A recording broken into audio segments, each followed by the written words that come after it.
आप देख रहे हैं पारस प्रेम न्यूज, खबर जो आप तक पहुंचे सबसे तेज।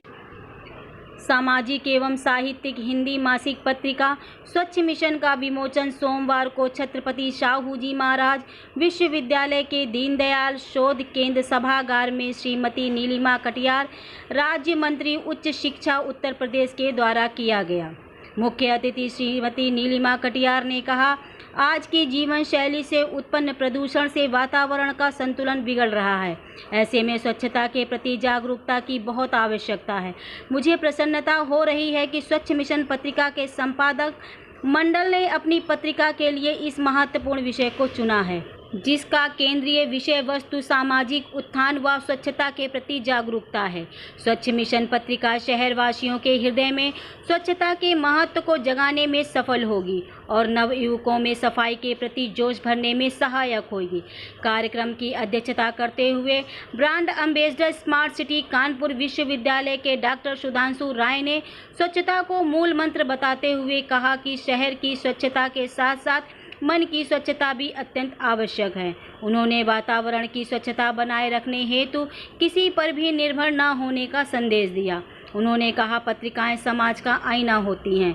उन्होंने स्वच्छ मिशन पत्रिका को स्मार्ट सिटी कानपुर के साथ जोड़ने का आश्वासन दिया। विशिष्ट अतिथि पूर्व रजिस्ट्रार डॉक्टर वीपी कनौजिया ने बताया कि समाज को ऐसी पत्रिकाओं की आवश्यकता है जो स्वच्छता के लिए समाज को प्रेरित कर सकें और जनता में जागरूकता का प्रचार प्रसार कर सकें।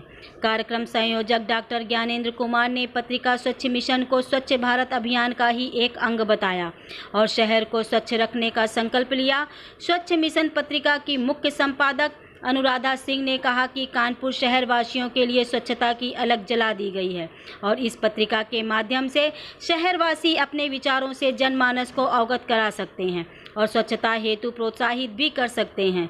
शहर को स्वच्छ रखने के संकल्प लेने के साथ अनुराधा सिंह, डॉक्टर अनुपम जैन, मंजू जैन, एएस अग्रवाल, सुनीता कनौजिया, डॉक्टर कामायनी शर्मा, संगीता सिंह, वंदना सिंह, भावना श्रीवास्तव, मनीष निषाद, डॉक्टर अमरजीत मित्रा एवं ओमकार दुबे आदि उपस्थित रहे। इस अवसर पर शिवांगी द्विवेदी ने कार्यक्रम में आए सभी अतिथियों का धन्यवाद ज्ञापन किया और हिंदी मासिक पत्रिका पारस प्रेम के संपादक ब्रजभूषण यादव उर्फ राजेश को उच्च शिक्षा राज्य मंत्री श्रीमती नीलिमा कटियार ने कोरोना योद्धा का प्रशस्ति पत्र देकर सम्मानित किया। के अलावा बाकी सब चीजों के बारे में ज्यादा सोचते समझते देखा है।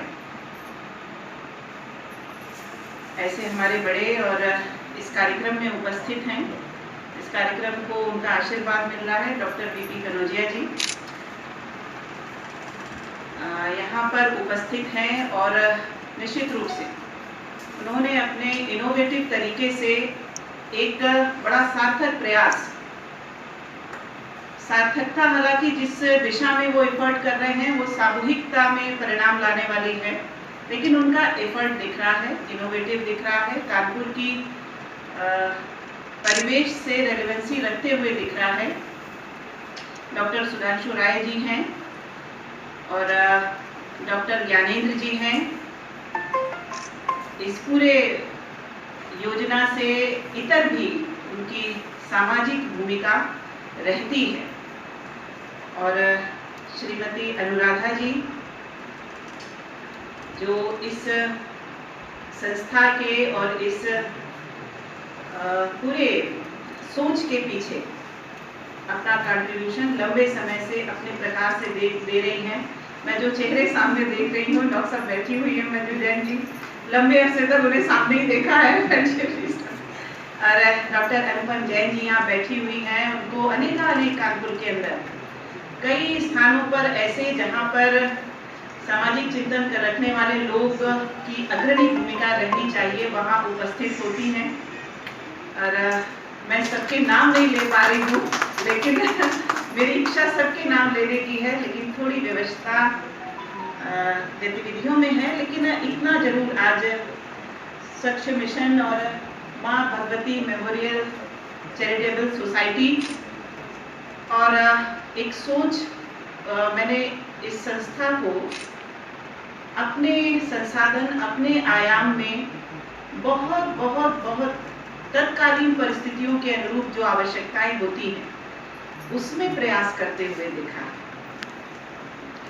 तो सबसे पहले तो इस संस्था को और इस संस्था में जिनकी सहयोगी की भूमिका है उन सबका बहुत बहुत मैं अभिनंदन करना चाहती हूँ कि वो आगे आए हैं। और साथ साथ कहना चाहती हूँ कि बात निकली है तो दूर तलक जाएगी, और दूर तलक जाएगी में भविष्य है, जो होना है जाएगी शब्द में वो है, लेकिन हम देख रहे हैं कि बात काफी हद तक पहुंच चुकी है, वो है स्वच्छता की बात। और जिस दिन सम्मानित प्रधानमंत्री जी ने वो लंबी वाली झाड़ू 2014 से जब से सम्मानीय प्रधानमंत्री जी के पास भारत के जनमन का विश्वास पहुंचा है, तब से अनवरत एक भारत की आवश्यकता स्वच्छता वरीयता ऐसे करके उन्होंने एक आंदोलन का रूप दिया, देश के अंदर जागृति लाई। आज सम्मानीय मुख्यमंत्री उत्तर प्रदेश के योगी जी वो भी अनवरत इस दिशा में अपना प्रयास कर रहे हैं। न सिर्फ सरकार के प्रयास, क्योंकि ये जन सहभागिता से ही परिणामकारी ये स्वच्छता का आग्रह आंदोलन संपूर्ण हो सकता है। आज स्वयंसेवी संस्थाएं भी माननीय मोदी जी की प्रेरणा से, माननीय योगी जी की प्रेरणा से आगे आ रही हैं और निरंतर स्वच्छता के क्षेत्र में बहुत अच्छे काम कर रही हैं। आज माँ भगवती जो चैरिटेबल सोसाइटी है उसका यहाँ पर उनकी एक मासिक पत्रिका वो निकालते हैं। स्वच्छता मिशन उन्होंने इस बार का संकल्प लिया है।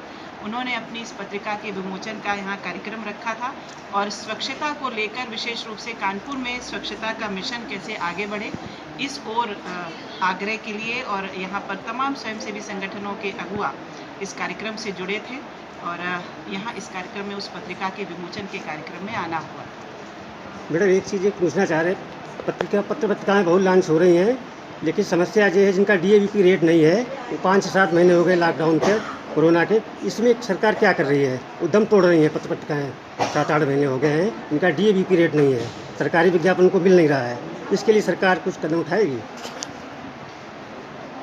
वैश्विक आपदा में अनवरत अलग अलग प्रकार से जो क्षेत्र प्रभावित हुए, जो लोग प्रभावित हुए, सरकार समग्रता में उनके लिए प्रयास कर रही है। निश्चित रूप से जिस पहलू की तरफ आप ध्यान दे रहे हैं उस पहलू पर भी सरकार के प्रयास हैं, क्योंकि जिस प्रकार से आवश्यक वाले क्षेत्रों को वरीयता में रखते हुए श्रेणीगत चरणबद्ध तरीके से हर क्षेत्र कैसे, और चाहे वो MSME के थ्रू हो, चाहे वन डिस्ट्रिक्ट वन प्रोडक्ट योजना के थ्रू हो, हर पहलू, मैंने इवन रेडी पटरी वाले भी हमारी पत्रकारिता जगत के निश्चित रूप से इस महामारी का असर हर क्षेत्र पर कुछ कम कुछ ज़्यादा आया ही है। उस असर को कम करने का प्रयास, और 2 से 3 महीने के अंदर हम देखेंगे नेक्स्ट फाइनेंशियल ईयर के शुरुआत से ही जो तेज़ी से सुधार के कदम उठाए जा रहे हैं केंद्र और राज्य सरकार की तरफ से। हम हर क्षेत्र के अंदर निश्चित रूप से पत्रकारिता जगत, क्योंकि कोविड के अंदर जिस प्रकार से लोग पैनिक हो रहे थे और ऐसे समय में सही सूचनाएं लोगों तक वो निर्बाध रूप से पहुंची हैं, बहुत बड़ा योगदान इन फ्रंट लाइनर्स का मैं मानती हूँ कोविड पत्रकारों का। उन्होंने अपनी भूमिका का निर्वहन किया है। उनको दायरे में लाने का काम, उनको जीवन की सुरक्षा के बीमित करने का काम और भी तमाम तरह के कदम उठाए गए हैं। निश्चित रूप से इस दिशा में भी सरकार प्रयास करेगी।